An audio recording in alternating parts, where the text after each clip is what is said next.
Bienvenida, bienvenido a esta inmersión en las fuentes. Hoy nos metemos con un auténtico Everest intelectual, Georg Wilhelm Friedrich Hegel. Confieso que es uno de esos filósofos que intimida un poco. Sus obras son famosísimas por lo densas que son, pero claro, la idea que nos dejó, el idealismo, ha moldeado el mundo. Así que hoy la misión es un poco diferente. No vamos a intentar escalar la montaña por la cara norte, por la más difícil, vamos a buscar, digamos, el campamento base.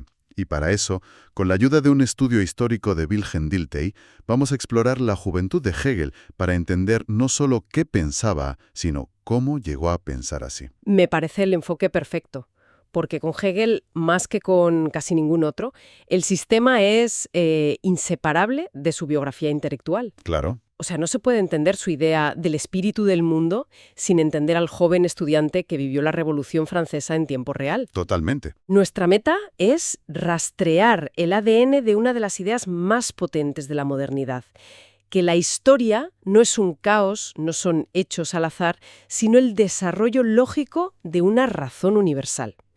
Y veremos que esa idea tan monumental nació en conversaciones con amigos, leyendo ciertos libros y sobre todo en un intento muy personal de superar la moral tan fría de Kant. Pues empecemos por ahí, por el principio. Hay que desmontar una imagen que quizá tengamos. Al pensar en un joven filósofo revolucionario, uno se imagina un rebelde, ¿no? Sí, un tipo impetuoso. Exacto. Pero, por lo que cuentan las fuentes, el joven Hegel era todo lo contrario. Sus compañeros de seminario en Tübingen no le veían así. De hecho, le tenían un apodo bastante curioso: el viejo. Sí, der Alte. Y no era por su aspecto, sino por su seriedad y su método casi obsesivo. Era increíble. Mientras otros se dejaban llevar por el romanticismo o por la poesía sentimental del Sturm und Drang, que estaba tan de moda. Lo que tocaba en esa época. Exacto. Pues Hegel se dedicaba a una tarea hercúlea: leer y sistematizarlo todo. Tenía una técnica muy suya. Preparaba resúmenes exhaustivos en hojas separadas, clasificando ideas, hechos, datos. Todo con lo que Dilthey llama una fidelidad objetiva. O sea, que era como si quisiera crear un archivo personal de todo el conocimiento humano. Prácticamente. Desde muy joven ya tenía esa ambición de crear un sistema total, de abarcarlo todo. No le interesaba la opinión subjetiva, lo que él sentía. Le interesaban las cosas, la realidad objetiva. Y ahí ya está el germen de todo, supongo. Exactamente. Esa obsesión por dominar masas enormes de material y encontrar la expresión más precisa para cada hecho es el embrión de su futuro sistema a ratio. Aquí ya vemos el primer pilar de su idealismo. ¿A qué te refieres? A la creencia de que la realidad, toda la realidad, desde la órbita de un planeta hasta las leyes, es fundamentalmente racional y que, por tanto, puede ser comprendida y organizada por la mente. Si no creyera eso, su proyecto de archivarlo todo no tendría sentido. Para él, pensar y ser, la razón y la realidad, son dos caras de la misma moneda. Vale. Tenemos a este estudiante increíblemente metódico. Pero claro, la filosofía no nace en el vacío.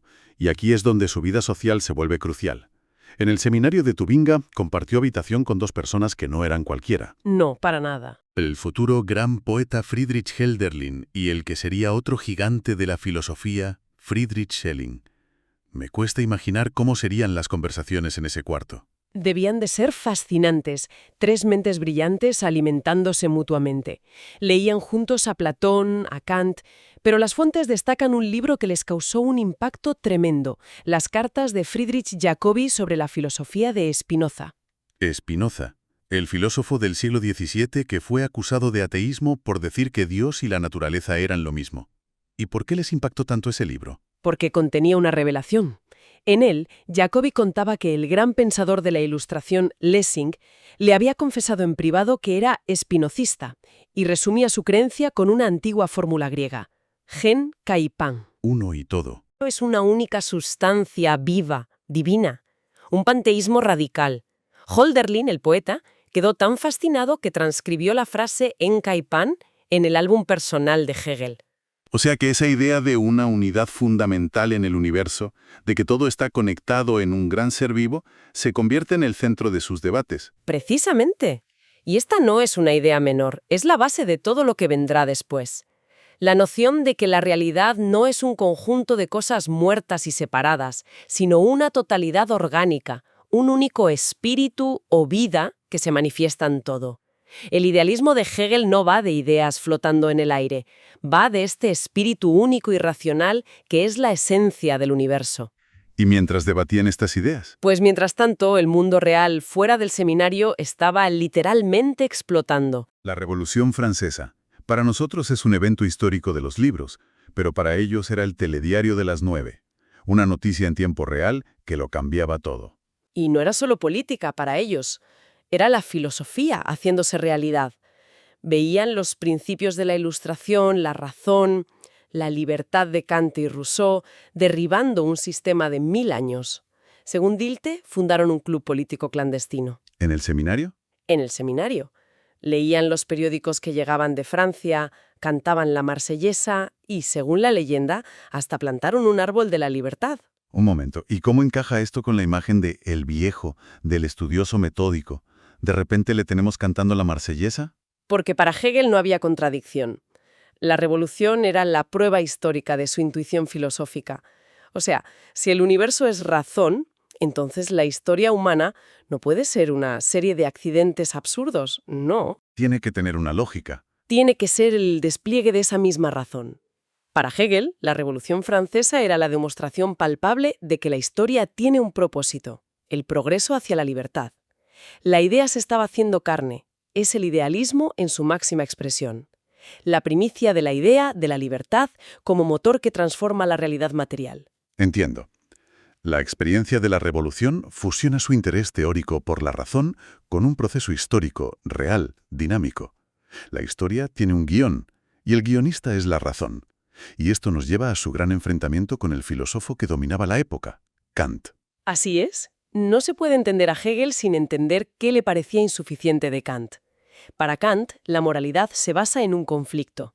Por un lado están nuestras inclinaciones, nuestros deseos, lo que queremos hacer, y por otro, la ley moral universal, el deber, lo que debemos hacer. Y para ser moral hay que seguir el deber. Exacto. Una acción solo es moral cuando actuamos por puro deber, sometiendo nuestras inclinaciones. Suena un poco severo, como si para ser bueno tuvieras que reprimir una parte de ti mismo constantemente. Es una visión de la vida como una lucha. Hegel lo vio exactamente así. Le pareció una tiranía de lo abstracto sobre lo vivo. Y se preguntó, ¿de verdad la cima de la vida moral consiste en esta división interna? ¿En que una parte de nosotros venza a la otra? ¿O hay otra forma? ¿O podría existir una forma de vida superior donde el deber y el deseo estuvieran en armonía? Y para encontrar la respuesta, no miró a la filosofía abstracta, miró a una figura histórica, Jesús. A Jesús, ¿cómo entra la religión en esto? La genialidad de Hegel define el amor no como un sentimiento, Sino como... como un principio lógico casi metafísico. Un momento. ¿Me estás diciendo que la base de su famosa y complicadísima dialéctica, esa idea de tesis, antítesis, síntesis, nació de un concepto tan humano como el amor, en oposición a Kant? Exactamente esa es la clave. Es uno de los grandes descubrimientos que Dilthey expone. Para Hegel, la ley de Kant es la tesis, lo universal. La inclinación individual es la antítesis, lo particular. Y Kant dice que la tesis debe aplastar a la antítesis. Eso es. La solución de Hegel, inspirada en el cristianismo, es que ambos polos se integren y se superen en una unidad superior. Y esa unidad superior, esa síntesis que reconcilia lo universal y lo particular, es el amor. Claro. En el amor verdadero, yo no siento que debo hacer el bien por la otra persona en contra de mis deseos. Mi deseo es el bien de la otra persona. La ley y la inclinación se han hecho una. Esto es increíble. Le da un vuelco completo. El amor no es una emoción irracional, sino la forma más alta de la razón. Una razón que no divide, sino que unifica. En sus propias palabras, Hegel dice que el amor es un ser una modificación de la vida. Esa frase es fundamental. Conecta esta idea del amor con su panteísmo de joven. El amor es la experiencia de la unidad de la vida, de superar la separación entre el yo y el otro. Es una libertad del espíritu que ya no vive en la contradicción. Y este modelo de reconciliación de opuestos será la herramienta que usará para analizarlo todo: la historia, el arte, la política. Vale, si seguimos esa lógica, si el amor es la experiencia de la unidad de la vida, ¿qué pasa cuando esa unidad se rompe? Pienso en un acto violento o un crimen. ¿Cómo lo explica Hegel? Pues lleva la idea a sus últimas consecuencias. Dilthey rescata un ejemplo potentísimo de sus escritos de juventud. Imagina un criminal. Desde la perspectiva de Kant, ha violado una ley abstracta y debe ser castigado. Ya, Para Hegel es mucho más profundo. El criminal no ha roto una ley, ha herido la vida. Pero como la vida es una totalidad, recuerda Genkai Pan, al herir la vida de otro, inevitablemente ha herido y desgarrado su propia vida. es una idea muy potente. El daño que haces a otro te lo estás haciendo a ti mismo, porque en un nivel fundamental no hay otro. Exacto.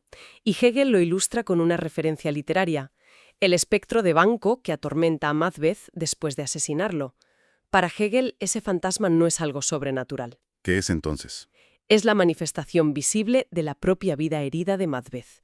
Es su conciencia de la unidad rota. Y esto redefine por completo el concepto de destino. Entiendo. Entonces, el destino no es un castigo que te impone un dios o un tribunal. Es el proceso interno, inevitable, de experimentar las consecuencias de tus propios actos. Precisamente. El destino es sentir ese desgarro, esa fragmentación de tu propio ser. Y ese dolor, dice Hegel, genera una nostalgia por lo perdido, un anhelo de volver a conectar con la totalidad de la vida. La reconciliación, por tanto, no puede venir de un perdón externo. Tiene que salir de dentro. Solo puede surgir desde dentro, cuando el criminal, a través del arrepentimiento, siente de nuevo esa conexión. Y ese sentimiento que repara la unidad de la vida es, una vez más, el amor. De acuerdo. Esto es muy profundo a nivel personal, espiritual, pero a Hegel se le conoce sobre todo como filósofo de la historia y de la política. ¿Cómo hace el salto desde estas ideas sobre el amor y el destino individual a la organización de la sociedad, al Estado? Esa es la gran pregunta, y la respuesta está en su preocupación por la Alemania de su tiempo. La mira y, en sus propias palabras, concluye que Alemania ya no es un Estado. ¿Qué ve entonces? Ve un mosaico de pequeños principados, leyes privadas, privilegios, un caos de intereses particulares. Lo llama un mero estado mental, una colección de individuos, no una comunidad real. Y culpa de esto en parte a la propia Ilustración, ¿no? A la idea de que la libertad es simplemente mi derecho a hacer lo que quiera mientras no moleste a los demás. Sí, para él esa libertad puramente individualista, llevada al extremo, conduce al egoísmo, a la fragmentación social. No crea un pueblo, crea una masa de átomos. Frente a ese modelo, él admira el ideal griego de la polis, donde ser libre no era estar aislado, sino participar en la vida ética de la comunidad. La verdadera libertad solo es posible dentro de la unión de un pueblo en un Estado. Aquí es donde su visión choca mucho con el liberalismo clásico, ¿no?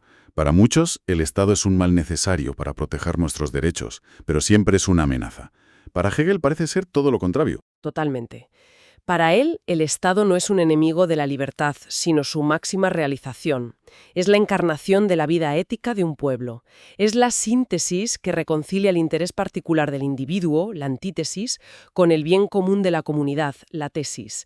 Y para que esta idea se haga realidad, Hegel introduce uno de sus conceptos más famosos y controvertidos. El papel de los grandes hombres en la historia. Exacto.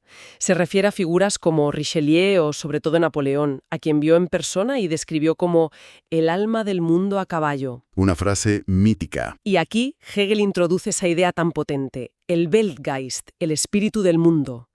Imagínalo no como un fantasma, sino como la razón universal de la que hablábamos, pero actuando en la historia. Es como la conciencia colectiva de la humanidad, que a lo largo de los siglos lucha por alcanzar más libertad y autoconciencia. La historia es la autobiografía de este espíritu. ¿Y estos grandes hombres, como Napoleón, qué papel juegan en esa autobiografía? Son sus instrumentos.